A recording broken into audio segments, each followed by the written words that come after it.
magandang araw po sa ating so yun, tayo ay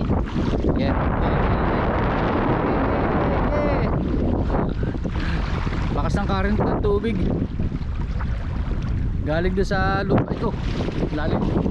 So yun guys, tayo ay mag-fishing dito sa may Sitio Kitisan. Ingat lang tayo, baka may pagi. Ayun guys, so nandito yung tinatawag nilang rock turtle o yung bato na hugis pagong. So ayun guys, magandang araw po ulit sa atin. So medyo sunod tayo ng pagsubok ng panahon ngayon. So nagsusunod-sunod yung mga bagyo natin. So mabuti lang hindi kasi nung tumatama sa kalupaan. Tawid din natin mamaya yung dalawang sila. So papunta na to sa pag low tide. Maya oh.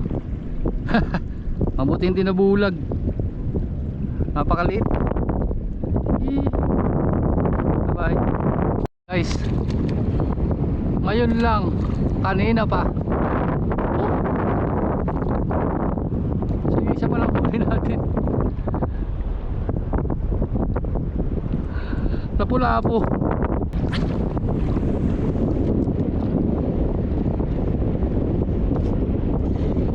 Ito kalpas. Sayang.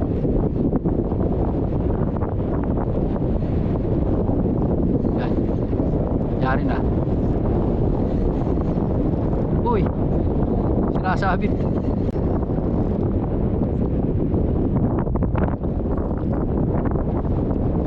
Yun, tanggal. Sinasabit guys. Uy, wala sabit. Uy, sigar to sigar. Grabe, pinahuhutok yung rod natin oh. Sabi ko na, sigar, laki.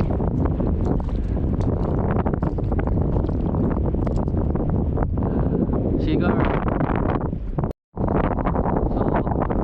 Taas ko yung rod, sinasabit sa damo yung ating line. Apo baraka.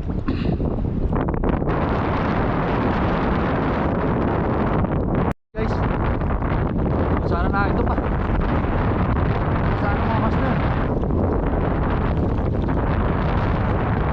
Parang hindi magano, parang natanggal.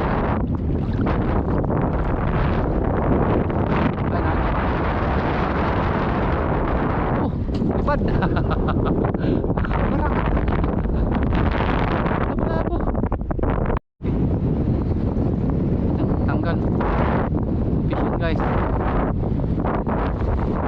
So, gamit na natin yung lure ni Master Eli.